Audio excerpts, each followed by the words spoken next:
Las Vegas Discount.net's the best there is. Save up to 50% on your next Vegas trip.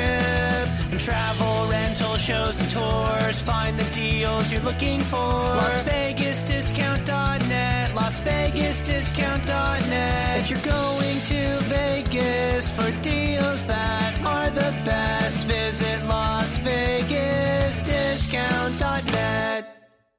Are you a real estate agent, realtor, investor, or are you in the real estate business and you need new listings and deals? We have a solution for you, and that solution has guaranteed results. How much would you pay to get face-to-face with a homeowner that wants to sell their home? What if you also got their email address and daytime phone number? And what if this homeowner also scheduled you to come to their door at a set time to meet with you? Sound too good to be true? It isn't. And it is 100% guaranteed for you to meet face-to-face with a real homeowner who really needs to sell their home. Not only will you get this remarkable contact system and its 100% guarantee at no additional charge, you will get weekly coaching, documents, and training on how to get that homeowner and convert them into a new listing. When you purchase, you'll also get a one-on-one walkthrough so that you can start using the system today. Visit www.thelistingmonster.com. That's www.thelistingmonster.com. Or call Diana Ortiz at 213-706-0040.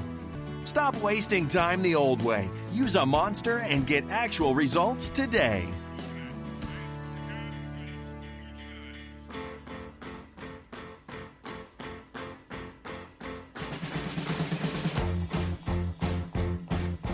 Hi, everybody.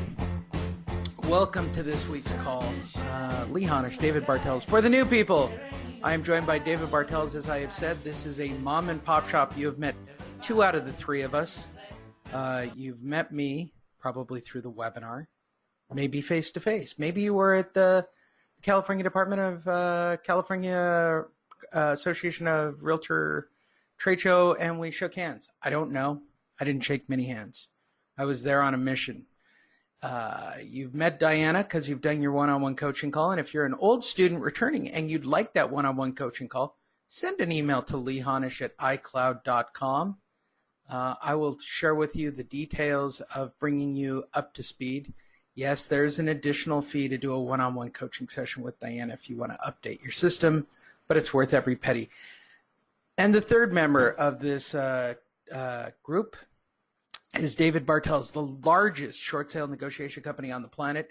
It is a vital part of the program. It is part of the backbone. David, take it away. How can people get a hold of you? Who are you? What are you, other than tired? Well, good morning. So we're home loan advocates. So we do short sale negotiations. We help people coach their clients on loan mods and foreclosure avoidance. My number is 805-413-8000, 805-413-8000. Of course, David at homeloanadvocates.com will get to me, David at homeloanadvocates.com. There you go, which takes us to the CAR show last week. I suppose I should get the market update. You were kind enough to go to the luncheon on the final day. According to the people at the Help You Sell booth, you were up at the luncheon while I was there. Did we learn anything exciting at the luncheon? Well, sorry for the yawn. There's nothing exciting about the luncheon, but it's really the highlight of the event for me. Leslie Appleton Young, I think is her name, is the chief economist for California Association of Realtors, and this is where she does her annual forecast and compares her previous year's forecast with the actual results. So this is a California I don't know where everyone's at on the call, but this is a California focused report. And basically, there are two big things that are happening in California real estate. Number one is that we have a new demand problem. Where we've had, we still have low inventory, but we also have low demand. That seems to be caused primarily by affordability, which she's projecting interest rates this time next year are going to be 5.25%. That seems to be what her forecast is, even though the Fed has signaled that they're going to raise again at the end of this year in December, and then 3 more times next year. But that doesn't seem to be translating to much higher rates. So you're seeing sales are falling year over year. You're seeing we're starting to see the impact of the tax, the cuts with the $10,000 limit on state and local tax deduction, and the limits on mortgage interest deduction. That seems to be having some role. But the big role is prices are really just higher than most people to afford. So appreciation has outpaced wage growth pretty dramatically here over the past few years, and appreciation has really fallen. And why she does seem to think that overall there's going to be some price appreciation in California. It's not going to be anything near what we have experienced in previous years. And for those of us in Southern California, we have to be very careful about how we interpret that information, because some of those results in terms of price appreciation are skewed by some really aggressive price growth that you're seeing in Northern California, where there's still some markets in Northern California that are experiencing 30+% year-over-year price growth because they have excessive demand there. But the numbers are so much bigger that they actually impact what our numbers look like down here. So at the end of the day, it looks like it's going to be a pretty flat year in terms of appreciation. And it looks like sales are going to decline slightly year over year. And the number of real estate agents is probably going to increase. So you got That's all those, crazy. so it makes it tougher to compete. Yeah. So what are we at? 1 in 4 people in California is a real estate agent? Oh, it's 1 in 95. It's equally as crazy. Yeah. 10% of all the inhabitants of California have a real estate license? Well, of the adults, of the 1 in 95 adults was the last number that I had. It's the number of real estate agents in California is approaching 250,000. Good Lord. Oh, that's Southern California. Statewide, it's over 400,000. That's a ridiculous amount. But hey, it is what it is. Everybody wants a real estate license. Well, we talk about pre-foreclosure properties here. There's your California update for everybody. If you have any questions about that, go ahead. I've decided for this week, we do have a couple of good questions loaded up for the people that are on the call. Go ahead and loading your questions. David, I thought we would do a little bit of a step-by-step review of the program itself, and hopefully flesh out anything, and in the process, perhaps inspire those that are being lazy and sitting on the bench. That's a possibility. That could be a thing. You haven't put out tags lately.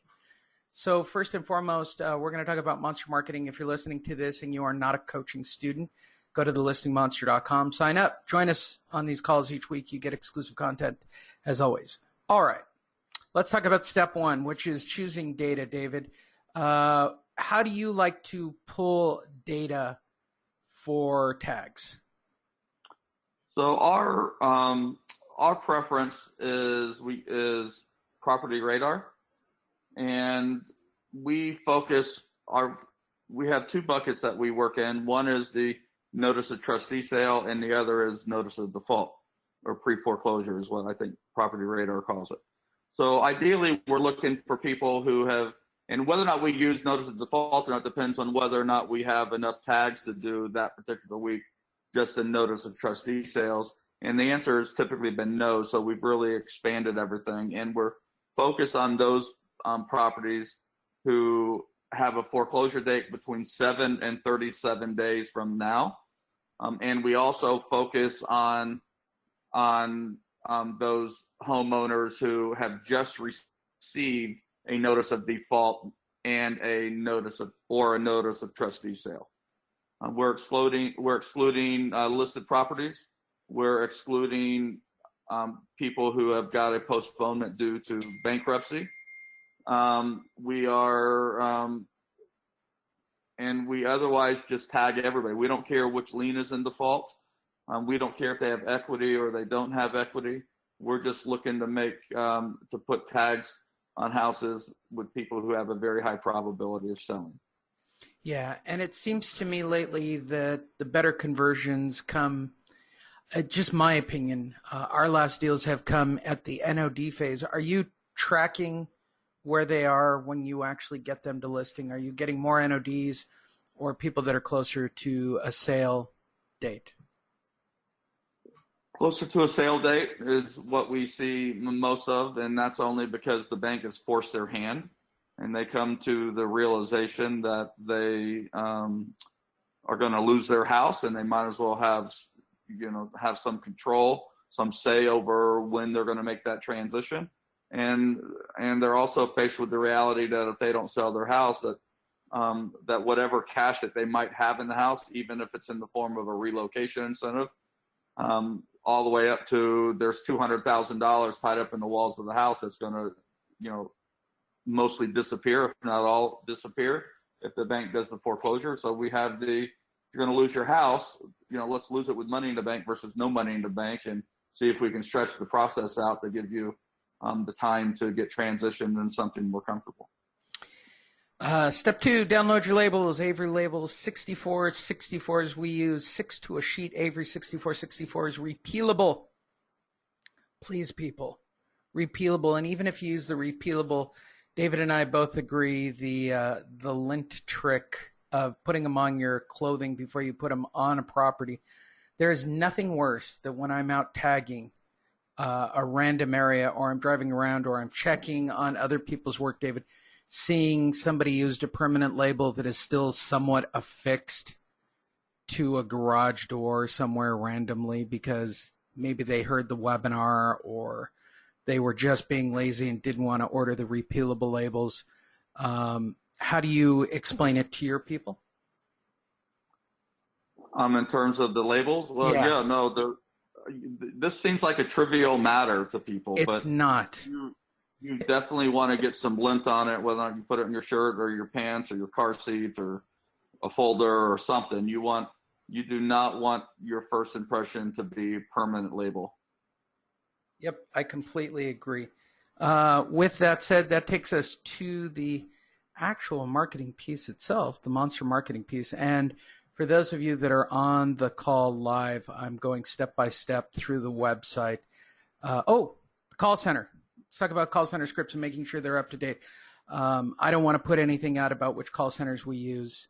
By the way, for anybody who listens to this who somehow figures out what our call centers are, we had somebody find a back portal on my website to an unmarked page, David, and was crawling around on one of the very original versions of the monster system. Then this rocket scientist, who I will not name, he might be listening to it right now. He did very well. He then called the call center and tried to bleed them for information. Let me explain this about our call centers. They make a lot of business from us. So they immediately called Diana, who immediately told me, and I immediately deleted all those pages. But just so you guys know, we're in communication with both companies. And Amanda and Emily are kind of, I don't believe it's Emily anymore, is it? Or is it not Amanda? One or the other. They keep us up to date, and they keep track of the scripts that are in play. Let's talk about scripting and making sure the call center's dialed in. I've said this, and people think I'm crazy about it. Before you put out the first tag, right after you sign up your call center, why wouldn't you call in and test your call center? It seems, again, like a trivial matter, right, David? But if I'm going to spend the time to drive around, and I am the guy who goes and puts up the marketing, I want to make sure somebody's picking up that line. Yes. Yeah. I'm amazed that more people don't do it. Anything that everybody should be aware of on the call in regards to call center scripts or getting it set up? Well, here's the bottom. If you're putting tags out and people are calling the call center and you're getting declines,